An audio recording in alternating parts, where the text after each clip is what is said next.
Young बच्चियाँ जो होती हैं, ख़ास करके वो बच्चियाँ होती हैं जिनका ऑब्नोशियस या सेक्सुअली एक्सप्लिसिट डाटा जो उन्होंने अपने किसी भी फ्रेंड को, बॉयफ्रेंड को या किसी रिलेशनशिप के अंदर ट्रांसफ़र, इवन दो कि मियाँ बीवी में भी हमारे पास केसेस आए हैं कि उन्होंने ये वीडियो पिक्चर्स बनाई भी होती हैं या थ्रू व्हाट्सएप उन्हें भेजी भी होती हैं, स्नैपचैट के थ्रू भेजी भी होती हैं और उनको लेटर उनको ब्लैकमेलिंग शुरू कर देते हैं। यहाँ तक कि ऐसी वेबसाइट्स जो है हमारे पास पोर्नोग्राफिक जो वेबसाइट्स होती हैं, उन वेबसाइट्स के ऊपर वो अपलोड कर चुके होते हैं, मुख्तलिफ सोशल मीडिया प्लेटफॉर्म्स पे अपलोड कर चुके होते हैं। फर्स्ट पिक्चर एक नॉर्मल पिक्चर का तबादला होता है, किसी भी पार्टी में बैठे हुए किसी भी जगह से वो पिक्चर ली जाती है, उसको AI जनरेट करके एक ऐसी पिक्चर में ट्रांसफॉर्म कर दिया जाता है जो कि हमारे लिए एक्सेप्टेबल नहीं है। उस पर ब्लैकमेलिंग की जाती है। उस ब्लैकमेलिंग में आकर कहा यह जाता है कि आपका मैं ये वाली पिक्चर डिलीट कर दूंगा अगर आप मेरे साथ एक सेक्सुअली एक्सप्लिसिट किस्म की वीडियो चैट कर लें या आप मुझे एक वीडियो बना के भेज दें। बच्चियां क्योंकि इस एज क्राइटेरिया में होती हैं, लाइक 18, 20, 22 वाली एज रेंज होती है उनकी, वो इतना ज़्यादा कहना चाहिए कि मैच्योर नहीं होती मेंटली, तो वो उसकी बातों में आकर उसको वो पिक्चर या वीडियो शेयर कर देती हैं। तो यहाँ से एक नया सिलसिला ब्लैकमेलिंग का स्टार्ट हो जाता है। पहले जो उन्होंने पिक्चर बनाई थी वो उनकी अपनी नहीं थी, वो एक AI जनरेटेड पिक्चर थी या जिसको हम कहते हैं कि एडिटेड पिक्चर थी, लेकिन ग्रेजुअली वो उसका पर्सनल डाटा ले लेते हैं, उस पर्सनल डाटा के ऊपर मजीद उसको ब्लैकमेलिंग शुरू कर देते हैं और फिर वो एक सिलसिला जो है वो लॉन्ग टर्म चलना शुरू हो जाता है, जिसके अंदर वो पिक्चर्स भी ले रहे होते हैं, पैसे भी जो है मनी एक्सटॉर्शन जिसको हम कहते हैं वो भी डिमांड कर रहे होते हैं, मजीद फिजिकल रिलेशनशिप्स के लिए भी डिमांड कर रहे होते हैं, फिर एक सिलसिला चल पड़ता है। सबसे इम्पोर्टेंट बात है कि हमारे बच्चों को हमें ये सिखाने की ज़रूरत है कि पेरेंट्स पे, टीचर्स पे, क्लोज वंस पे या इदारों पे भरोसा करें, ठीक है, क्योंकि हमारे बच्चों को शायद भरोसा जो है वो अपने फैमिली पर नहीं होता, अपने लव्ड वन पे जो अराउंड फैमिली मेम्बर्स है उन पर नहीं, या शायद हमारे पेरेंट्स जो हैं वो इस तरह से उनको इतनी स्पेस प्रोवाइड नहीं करते जहाँ पे वो ओपनली उनसे चीज़ें डिस्कस कर सकें। इस सूरत में ऐसा होता है कि बच्चे जो हैं वो अपनी चीज़ें ओपनली डिस्कस नहीं कर रहे होते, तो वो एक जाल में फंस रहे होते हैं। बच्चे हो जाएं, यंग वंस हो जाएं, या आप इसको 30-34 एज की जो भी कैटेगरी में लेकर आ जाए, वो अपने साथ वाले अपने माँ बाप से, अपने बहन भाई से शेयरिंग के बजाय ऐसे बंदों से शेयर कर रहे होते हैं बातें जो कि उनके कांटेक्ट में नहीं है, जो कि सोशल मीडिया पे कहीं किसी ऐसी आइडेंटिटी के साथ है जिनका उन्हें भी नहीं मालूम कि ये कौन है कौन नहीं है। तो सबसे इंपॉर्टेंट चीज़ तो ये है कि आपको भरोसा करना है तो सबसे पहले अपने आसपास के लोगों पे करें। पेरेंट्स को चाहिए कि वो अपने बच्चों पे विजिलेंट हो, उन पे नज़र रखें, ताकि अगर कोई भी किसी भी किस्म की उनके बिहेवियर के अंदर तब्दीली आ रही है, चेंज आ रहा है, तो उसको नोटिस करें। आप देखें कि जितनी भी हरासमेंट के केसेस होंगे वो बच्चे नॉर्मली कमरों से नहीं निकल रहे होते,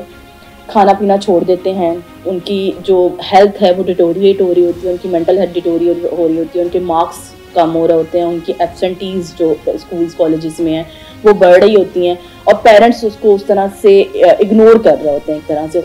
उनको लगता है बच्चे का मूड नहीं है या बच्चे का दिल नहीं चाह रहा। अगर बच्चा ये भी कह रहा है कि मेरा मूड नहीं है, मेरा दिल नहीं चाह रहा, तो एटलीस्ट यू शुड एक्सप्लोर कि ऐसे क्या रीजंस हो सकते हैं कि हमारा बच्चा घर से बाहर जाने के लिए राजी नहीं हो रहा, या वो अपना बहुत ज़्यादा टाइम जो है वो इंटरनेट के ऊपर स्पेंड कर रहा है, या वो अपना मोबाइल लेके वॉशरूम में जा रहा है, अपना कमरा लॉक करके जो है वो इंटरनेट पर बात कर रहा है किसी के साथ। तो एटलीस्ट पेरेंट्स को जो है वो बहुत ज़्यादा अपने बच्चों के मामले में विजिलेंट होना चाहिए, बिकॉज इंटरनेट की वजह से ये सारे के सारे जो आपके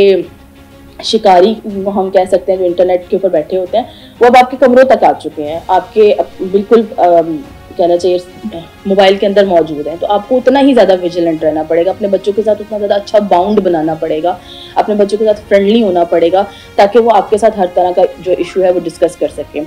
जो बच्चे इस प्रॉब्लम से गुजर रहे हैं या कहीं पे किसी जगह पर अगर उनको लगता है कि उन्हें किसी ने ब्लैकमेल किया है और उनसे किसी किस्म का बेनिफिट लेने की कोशिश की है, तो उन बच्चों को मैं कहना चाहूँगी कि वेरी फर्स्ट स्टेप पे इधर इदारे को रिपोर्ट करें, इधर अपने किसी क्लोज वन को रिपोर्ट करें, किसी ट्रस्ट वर्दी को रिपोर्ट करें, क्योंकि it's not a one time story. बच्चों को ये लगता है कि चलो कोई बात नहीं, ये वाली पिक्चर ले लेगा, ये वीडियो ले लेगा तो वो स्टॉप हो जाएगा, वो सब खत्म कर देगा, उसकी बातों में आकर उसको वो पिक्चर या वीडियो जो है वो पर्सनली दे देते हैं।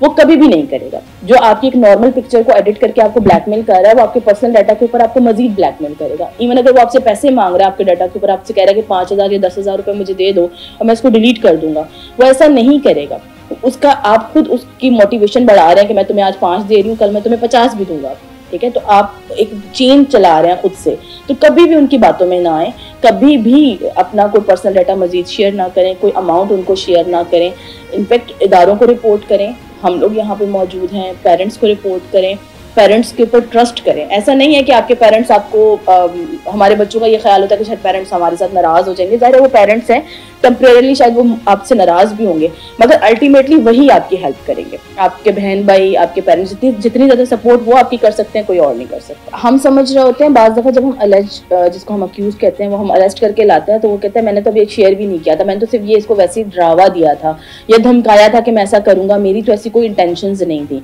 और नॉर्मली वो भी बच्चे ही होते हैं। बाज़ दफ़ा ऐसा भी हुआ है कि यूनिवर्सिटी के स्टूडेंट्स होते हैं, क्लासमेट्स होते हैं, कोई फ्रेंड होता है, कोई कज़न होता है जो कि सिर्फ और सिर्फ अपने कोई मफाद हासिल करने के लिए आपको डरा धमका रहा होता है। इनके लिए स्पेसिफिकली मेरा ये कहना है कि आपका डराना या धमकाना आपका जुर्म साबित करता है। आपने ये कह दिया कि मैं आपका जो डाटा है वो वायरल करूंगा, या मैं आपके फादर को भेजूंगा, या मैं आपकी मदर को भेजूंगा, आपका जुर्म इस्टेब्लिश हो गया, क्राइम इस्टेब्लिश हो गया, और इसके ऊपर उतनी ही सजा है जितनी की शेयरिंग की है। ठीक है, यानी इंटेंशंस के ऊपर भी उतनी ही सजा है जितनी शेयर करने के बाद की सजा है। तो आपको अपने आप को, अपने इमोशंस को कंट्रोल करना चाहिए, अपनी इम्पल्सिविटी को कंट्रोल करना चाहिए। और अगर आप अपनी सो कॉल्ड ईगो अगर आपकी हर्ट हो भी गई है, तो आपको उसको प्रॉपर तरीके से जो है वो टैकल करना चाहिए, ना कि आप दूसरे को जो है उसके पर्सनल डाटा के ऊपर, अगर आपके पास किसी का कोई पर्सनल डाटा आ ही गया है तो उसको आप मैनिपुलेट ना करें, उसको आप ज़बरदस्ती उससे मज़ीद डाटा की रिक्वेस्ट ना करें, या उसको किसी भी किस्म से नुकसान पहुंचाने की कोशिश ना करें, क्योंकि कम से कम जो सज़ा है वो 7 साल है। कम से कम सज़ा 7 साल है, और it's a non bailable offence, इसमें बेल नहीं होती।